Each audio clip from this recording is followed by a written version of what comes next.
হরে Krishna everyone, শান্তি servant of কৃষ্ণার একটি নতুন ব্লগে আপনাদের সকলকে স্বাগত জানাই। তো আজকের ভিডিওটা হতে চলেছে আমাদের বাড়িতে শয়ন একাদশী উপলক্ষে একটা ভক্ত সেবা ছিল, তো সেই রিলেটেডই আজকে সমস্ত ভিডিওটা হতে চলেছে। তো চলুন ভিডিওটা তাহলে আজকে এখান দিয়ে স্টার্ট করা যাক। যেহেতু শয়ন একাদশী ছিল তাই আজকে একাদশীরই সমস্ত প্রসাদ হবে, যত ভক্তরা আসবে সবাই একাদশীর প্রসাদই পাবে।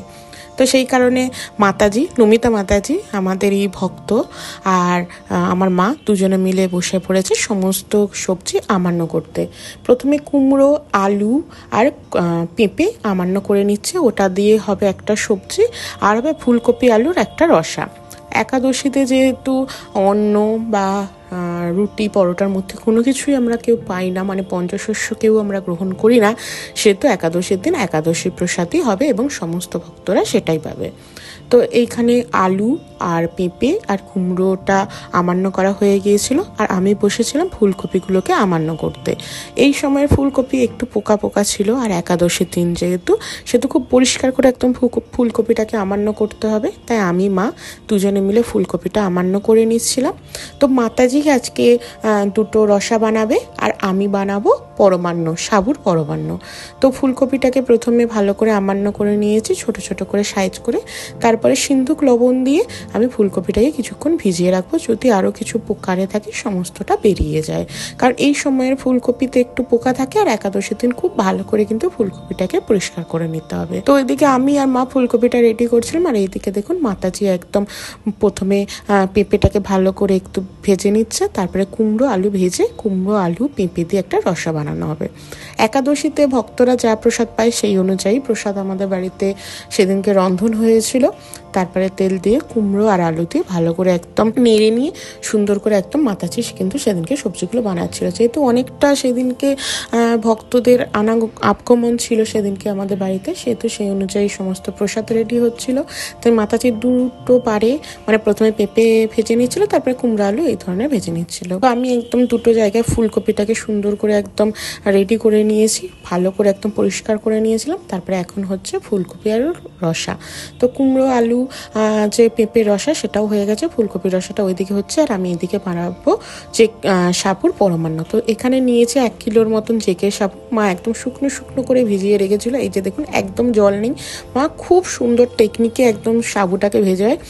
তো তারপরে এখন আমি পরমান্নেতে দেবো কাজু কিশমিশ, সেটাকে ভালো করে বেশ কিছুক্ষণ ভিজিয়ে রেখেছিলাম। তারপরে একটু কড়াইতে ঘি দিয়ে ভালো করে কাজু আর কিশমিশটাকে ভেজে নিচ্ছি। যেহেতু একাদশী সেহেতু সর্ষের তেল কোনোভাবেই ইউজ করা যাবে না, এছাড়াও কোনো ধরুন সানফ্লাওয়ার অয়েল ছাড়া অন্য কোনো তেল, সাদা তেল কিন্তু একাদশীর দিন গ্রহণযোগ্য নয়। তাই আমি ঘিতেই কাজু কিশমিশটা হালকা করে রোস্ট করে নিলাম।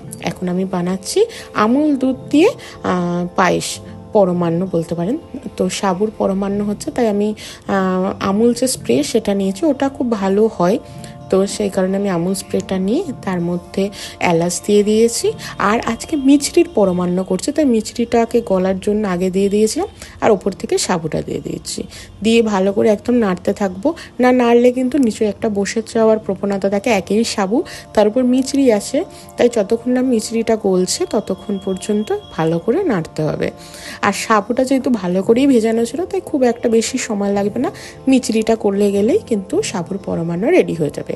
আর ওপর থেকে যে কাজু কিশমিশটা ভেজে রেখেছিলাম ঘি দিয়ে, সেটা আমি পরমান্নে দিয়ে দিলাম। তো ওই দিকে তো সাবুর পরমান্নটা প্রায় রেডি হয়ে গেছে। আর এখন আমি বানাবো বাদাম দিয়ে চানা। তো বাদাম, যেহেতু চানাতে ছোলা ইউজ হয় কিন্তু একাদশী, তাই ছোলা তো আমাদের গ্রহণযোগ্য না একাদশীর দিন, তাই আমি বাদাম দিয়ে আলু দিয়ে চানা বানাবো।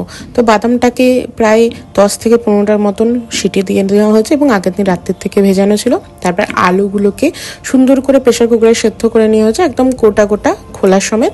তারপর আমি একদম ছোট ছোট করে আমান্য করে নিচ্ছি বাদাম, ছোলা, শসা, কাঁচা লঙ্কা, যেগুলো একাদশীতে গ্রহণযোগ্য সেই সমস্ত কিছু দিয়ে আমি বানাবো আজকে চানা। তো বাদাম আলু দিয়ে দিয়েছি, উপর থেকে বাড়িতে গোটা জিরেকে ধুয়ে সেটাকে ভালো করে রোস্ট করে সেটাকে গুঁড়ো করে দিলাম একটু আদাকে ছোট, মানে একদম গ্রেট করে দিয়েছি, আর ছোট ছোট করে শসা আমান্য করে সেই শসাটাকেও দেওয়া হচ্ছে চানার মধ্যে। আর তারপরে দিয়ে দিচ্ছি ওপর থেকে সিন্ধুক লবণ, যেহেতু একাদশীতে অন্য কোনো লবণ কিন্তু গ্রহণযোগ্য নয়, শুধু সিন্ধুক লবণই গ্রহণযোগ্য। তাই সিন্ধুক লবণ দিয়ে দিচ্ছি। তারপরে কাঁচা লঙ্কা লেবু দিয়ে ভালো করে একদম মিক্স করে নেবো। যেহেতু অনেকটা প্রসাদ ছিল তাই আমি একটা চামচের সাথে সুন্দর করে মিক্স করে নিচ্ছি। আর একটু লেবুর রসটা বেশি করে দেবেন আপনারা যারা এটা একাদশীর দিন বাড়িতে বানাতে পারেন এবং এইটা গ্রহণ করতে পারেন, দেখবেন খুব সুন্দর টেস্ট হয় এবং একাদশীতে কিন্তু এটা গ্রহণযোগ্য। উপর থেকে আমি লেবুর রস দিয়ে দিলাম একটু বেশি করে, যাতে একটু টকটক ঝাল ঝাল হয়। আর লঙ্কাটা একদম পরিমাণ মতন দেবো।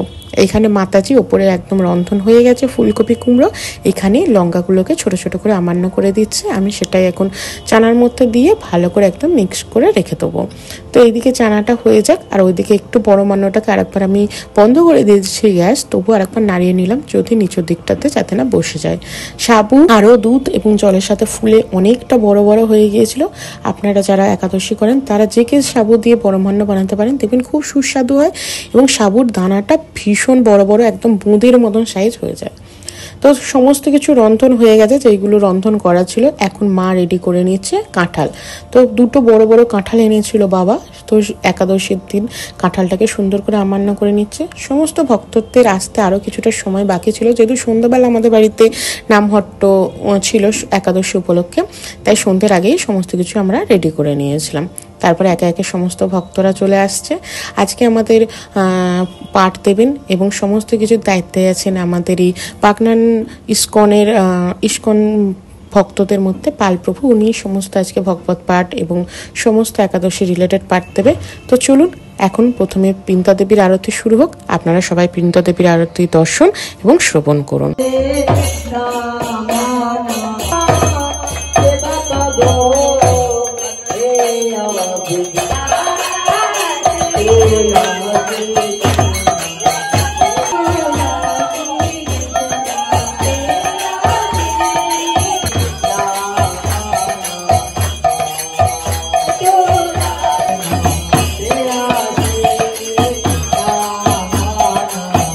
এখন বৃন্দা দেবী আরতি হয়ে গেছে। মনিকা মাতাজি আজকে আমাদের বৃন্দা দেবী আরতি করেছিলেন আমাদের বাড়িতে। তারপর হচ্ছে এখন তুলসী বা বৃন্দা দেবী প্রদক্ষিণ। প্রথমে প্রভুজিরা করেছেন, তারপরে আমরা সব মাতাজিরা একসাথে বৃন্দা দেবীকে প্রদক্ষিণ করছি কীর্তন করতে করতে। তো প্রত্যেক দিনই সকালবেলা এবং সন্ধ্যাবেলা আমাদের সমস্ত ভক্তরা বৃন্দা দেবী প্রদক্ষিণ এবং বৃন্দা দেবী আরতি কীর্তন করেন। তো এখন হবে ভগবানের আরতি। তো চলুন ভগবানের আরতি দর্শন এবং শ্রবণ করুন।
ভগবানের সামনে আমরা একটু কি করবো, নৃত্য করবো। সকলে দুহাত তুলে দেন। আপনারাও আমার সাথে সাথে ভগবানের দিব্য আরতি এবং ভক্তদের নৃত্য কীর্তন শ্রবণ করলেন এবং আপনারাও তা দর্শন করলেন।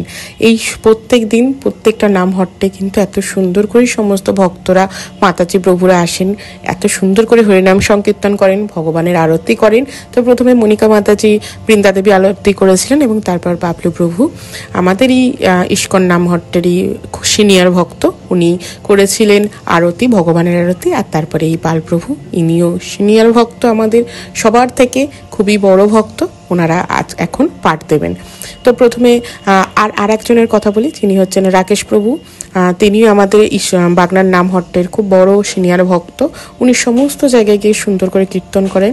তো এই সমস্ত ভক্ত এবং মাতাজিদেরকে নিয়ে শয়ন একাদশী কিন্তু আমাদের বাড়িতে খুব সুন্দর করে প্রোগ্রাম হয়েছিল।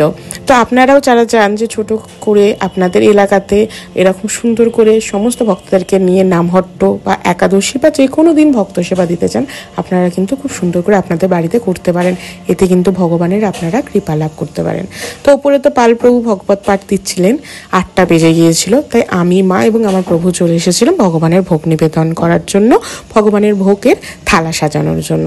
তো এক এক করে সমস্ত যেগুলো রন্ধন হয়েছিল বাটিতে নিয়ে নিচ্ছে। প্রথমে তো চানাটা নিলাম, তারপর ফুলকপি আলুর যে রসাটা বানানো হয়েছিল সেটা নিচ্ছি, আর এখানে নিচ্ছি কুমড়ো আলুর যে সবজিটা।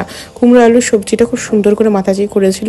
আর এখানে মা তো দেখছিলেন একটু আগে যে কাঁঠালটা আমান্য করেছিল, সে কাঁঠালটা রাখা আছে। এখানে চানা, এখানে কুমড়ো আলুর রসা, তারপরে এখানে হচ্ছে যে ওই ফুলকপি আলুর রসা, আর তারপরে আপেল, পেঁপে, আপেল, আম, পেয়ারা, কলা, শশা সমস্ত কিছু দিয়ে ভগবানের প্রত্যেকটা ভোগের উপর তুলসী পাতা দিয়ে আজকে আমাদের প্রভু ভগবানকে ভোগ নিবেদন করে দেবে।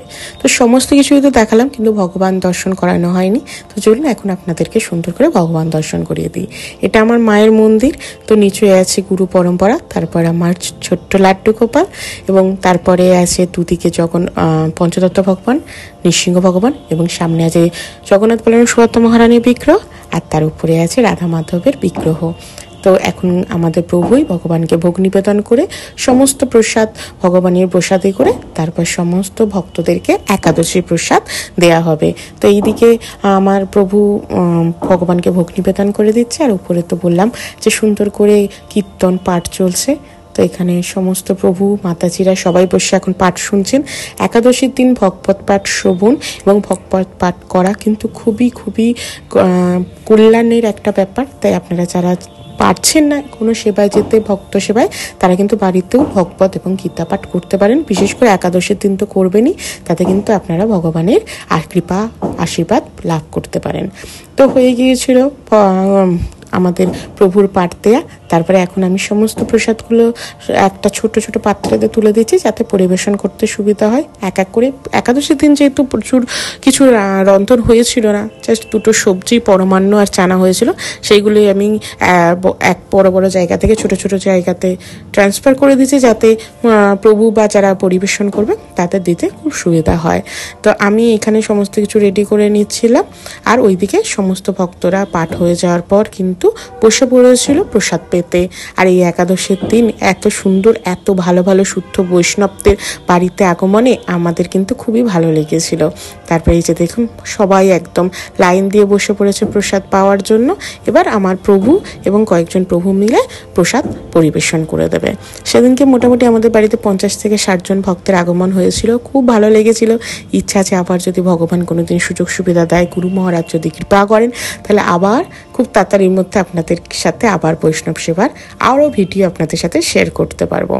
আপনারাও কিন্তু আপনাদের বাড়িতে যথাসাধ্য চেষ্টা করবেন ভগবানের সেবা করতে, বৈষ্ণব সেবা করতে, এবং সব থেকে বড় যেটা হচ্ছে বৈষ্ণবদের কোনোদিন কিন্তু আপনারা কোনোদিন নিন্দুক কথাবার্তা বলবেন না। এটা কিন্তু আমাদের সব থেকে বড় অবদান, কারণ ভগবানের সব থেকে প্রিয় হচ্ছে ভগবানের ভক্তরা।